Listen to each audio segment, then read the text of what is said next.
El CNE mostró semanas atrás su gran aprecio a la democracia cuando su titular, Domingo Paredes, hizo una invitación a los medios de comunicación con el objetivo de elaborar un reglamento que norme el ejercicio periodístico durante la campaña electoral. Esto a raíz del fallo de la Corte Constitucional en relación al artículo 203 del Código de la Democracia. Algunos de los gremios periodísticos manifestaron que no asistirían a las reuniones convocadas por el CNE. La Asociación Ecuatoriana de Editores de Periódicos, el Foro de Periodistas del Ecuador, la Unión Nacional de Periodistas argumentaron que el CNE no puede atribuirse la competencia de definir el alcance del fallo constitucional. Además, sostienen que la base sobre la cual se construiría este reglamento conjunto es inconstitucional y que la versión final del artículo 203 del Código de la Democracia, aprobado por la Corte Constitucional, es ambiguo. Ellos demandan, por lo tanto, una aclaración inmediata por parte de la Corte. Evidentemente, crear las condiciones para que se produzca un diálogo entre las entidades estatales, la ciudadanía, las partes interesadas, a fin de diseñar un reglamento de considerable importancia social, es una de las características de la verdadera democracia. Sin embargo, la buena intención democrática demostrada por el CNE promoviendo estos encuentros solo sirve para opacar, solo sirve para disfrazar ante la sociedad ecuatoriana una intención antidemocrática. Por otro lado, la negativa de los gremios periodísticos a participar en las reuniones convocadas por el CNE no contribuye en nada.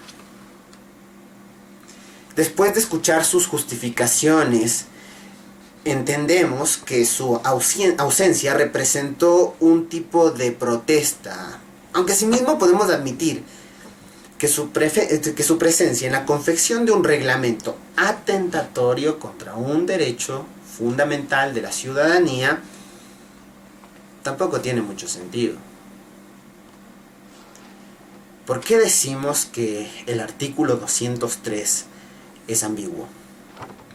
¿Y por qué decimos que el artículo 203 del Código de la Democracia es en sí mismo un mecanismo que abre las puertas a la censura previa?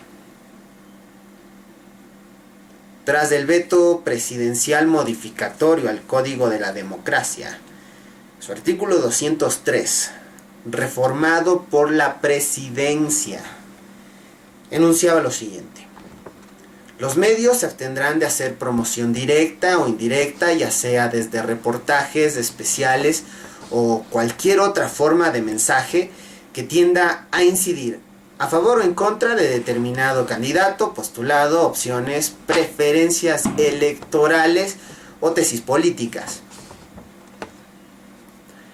Miércoles 17 de octubre. La Corte Constitucional declaró inconstitucional solo una frase del artículo que acabo de leer. Del texto original se eliminaron 12 palabras, ya sea a través de reportajes especiales o cualquier otra forma de mensaje. Con eso se arregla todo.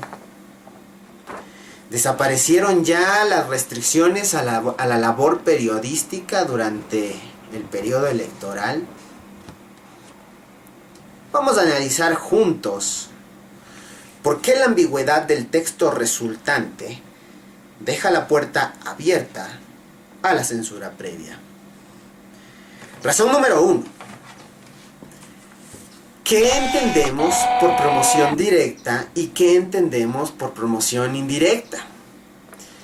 Si la interpretamos como manifestaciones explícitas por parte de los medios a sus lectores, televidentes, radioescuchas o internautas, entonces no hace falta un reglamento normativo de la actividad periodística.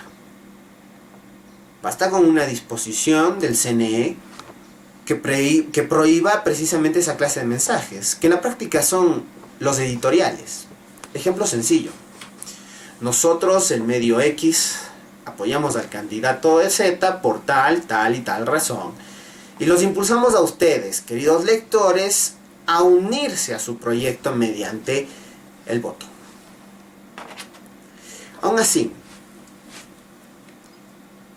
la norma lesionaría el derecho a la libre expresión, porque las empresas periodísticas tienen la facultad de definir independientemente su línea editorial.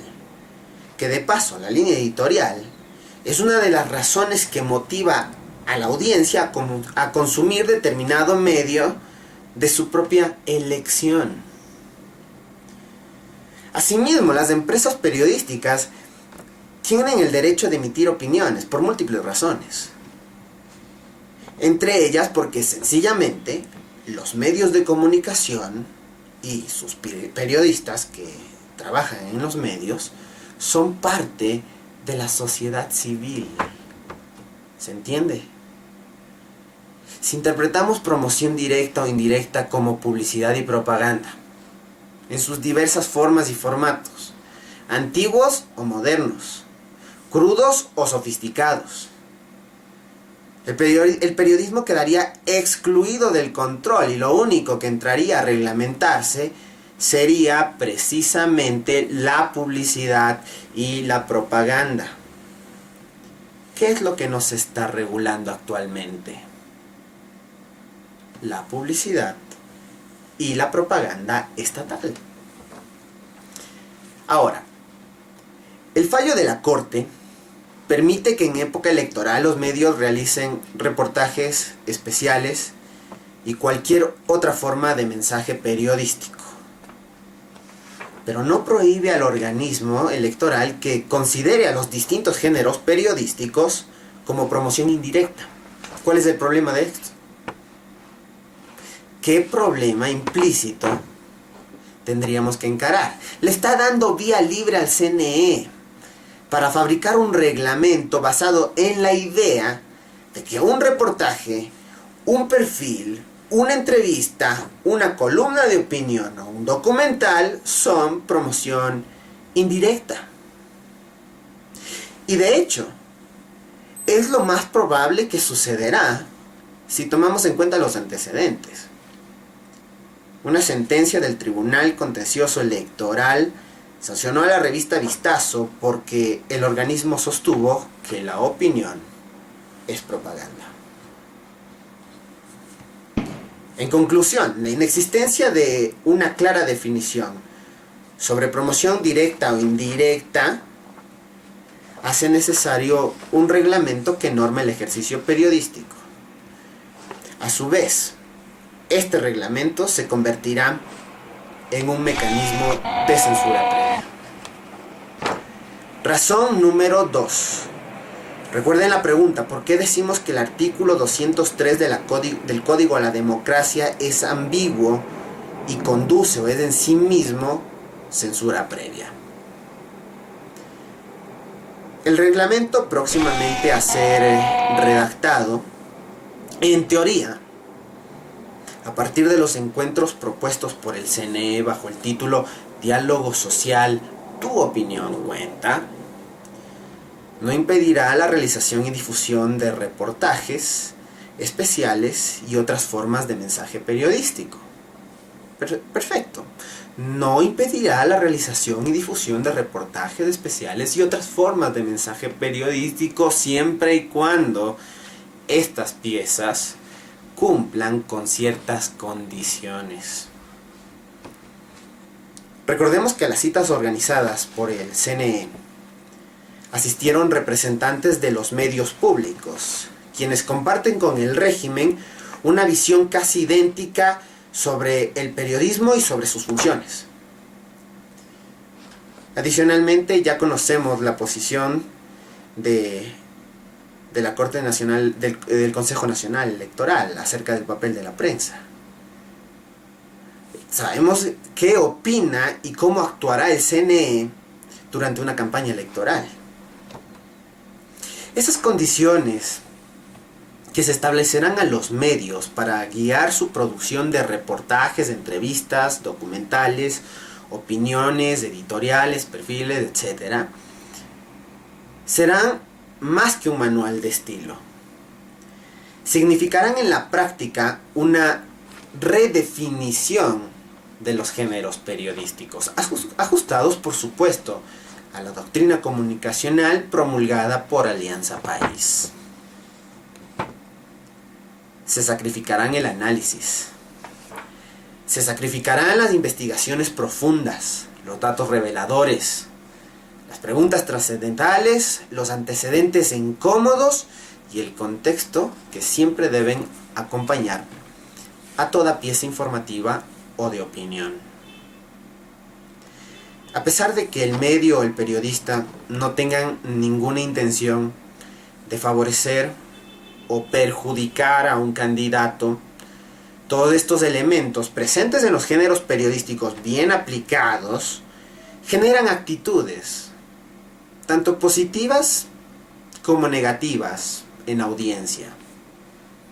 No podemos excluirlos, porque de otra forma, si los excluimos, la información no será veraz, suficiente y completa, que es lo que demanda la sociedad. Es decir, el ciudadano votante no estará bien informado. Razón número 3. La frase final del artículo 203 tampoco está exenta de dificultades. El texto dice que tienda a incidir a favor o en contra de determinado candidato, postulado, opciones, preferencias electorales o tesis políticas. Se diseñará el reglamento normativo de la labor periodística durante campaña con el objetivo de que los mensajes difundidos por la prensa no generen ninguna reacción favorable o desfavorable en la mente de los ciudadanos hacia los candidatos. Se asume a priori que existe un ejercicio periodístico capaz de no influir en las actitudes de los receptores, como si todo dependiera del periodismo.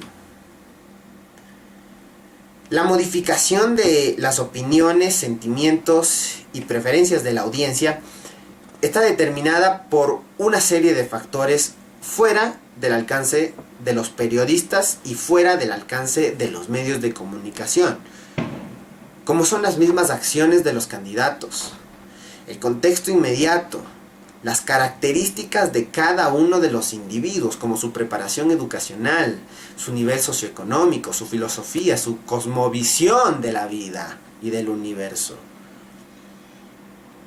La teoría comunicacional nos enseña claramente dos cosas. Nos enseña un mensaje supuestamente neutral es incapaz de producir en los individuos una respuesta neutral. Y nos enseña 2, que los medios no tienen el poder para manipular, pero sí tienen el poder para desinformar e ideologizar. ¿Cuál es el fondo del asunto?